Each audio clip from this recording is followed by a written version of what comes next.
All right, this is video number 3. This is primarily for my geometry and algebra 2 students. This is a quick algebra review. This is for multiplying and dividing expressions. I've seen some issues with some of these whenever we've had them in the Math Weekly or just in our general homework. There's been some problems when you're multiplying a variable times a variable and you're trying to combine terms that are not like terms. So I just want to take a couple moments and go through a couple quick examples and try to clarify some of those things that might be tripping you guys up. So for the first one, we've got 2 times 7x. Now, they can only be like terms if they have the same variable. And those variables, in order to combine two terms that have variables, first of all, the variables have to be the same, but they must have the same exponent. So that is definitely something to try to take note of when you first look at the problem. For these, you just need to just straight up multiply across. So 2 times 7 is 14, but because that's a 7x, our total is going to be 14x.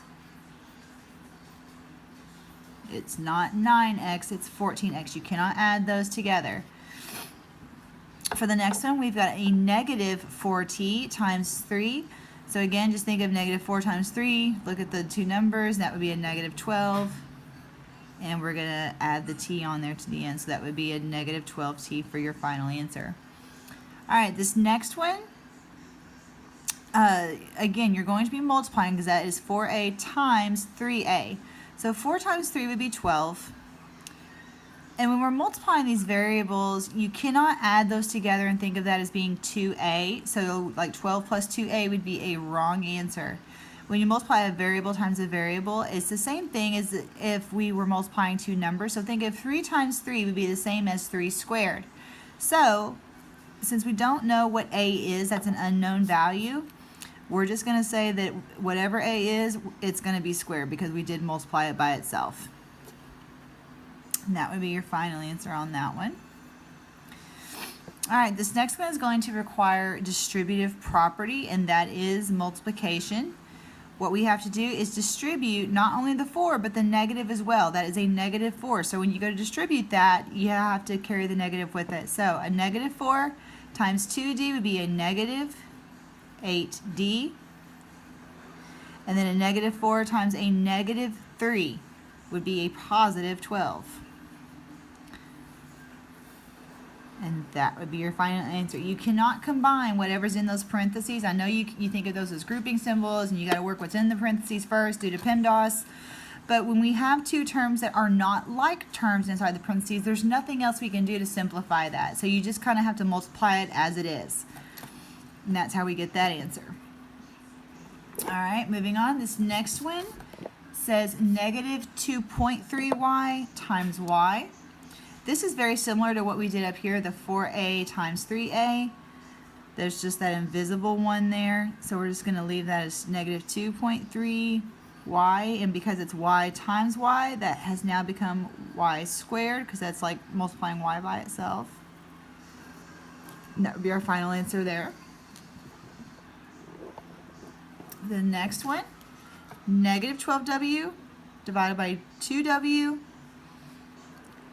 There, we can just divide that out. Look at your coefficients here. We've got a negative 12 divided by 2. So that would end up reducing to a negative 6.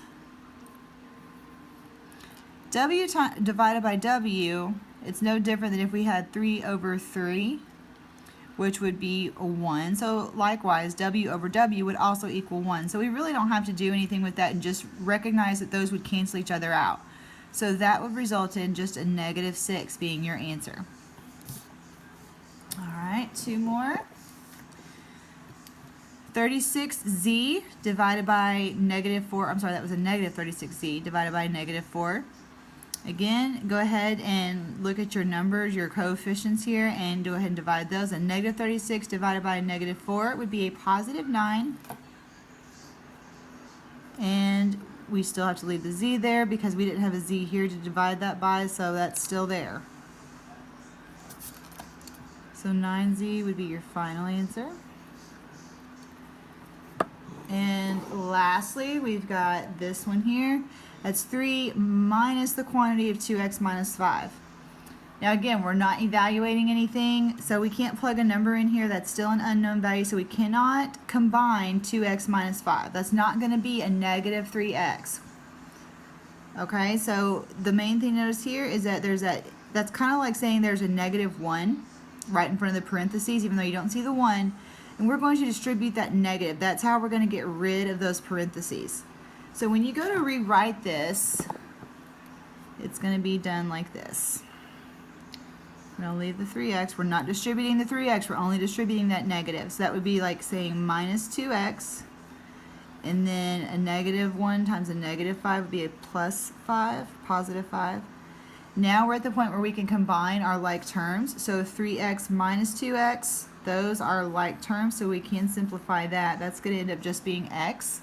And then we're left with that plus 5. And that would be your final answer there. All right, quick algebra review. Hopefully that helps for some of you. Bye.